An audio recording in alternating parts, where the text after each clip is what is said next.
প্রকৃতির মহিমা সত্যিই অপার এবং অপরিসীম। প্রকৃতি আমাদের জীবনধারণের মূলভিত্তি। গাছপালা, নদী, পাহাড়, সমুদ্র, আকাশ সবকিছুই যেন এক মহাকাব্যের মতো আমাদের চারপাশে ছড়িয়ে আছে। প্রকৃতির মধ্যে রয়েছে সৌন্দর্য, শান্তি ও শক্তি। পাহাড়ের চূড়ায় দাঁড়িয়ে কিংবা নদীর তীরে বসে প্রকৃতির সৌন্দর্যে মুগ্ধ হয়ে যাই আমরা। সূর্যের আলো যখন প্রকৃতিকে সোনালি রঙে রাঙিয়ে তোলে, অথবা বৃষ্টির পর যখন পাখির কুজন ভেসে আসে, তখন মনে হয় প্রকৃতির মতো সুন্দর আর কিছু নেই। প্রকৃতি শুধু সৌন্দর্যই দেয় না, এটি আমাদের জীবনধারণের জন্য অপরিহার্য। অক্সিজেন, খাদ্য, পানি সবকিছুই আমরা প্রকৃতি থেকে পাই।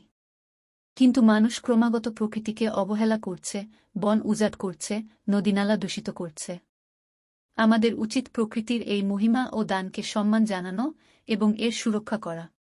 প্রকৃতিকে ভালোবাসলে প্রকৃতিও আমাদের ভালোবাসবে এবং এই পৃথিবী হবে বাসযোগ্য, সুন্দর ও শান্তিময়।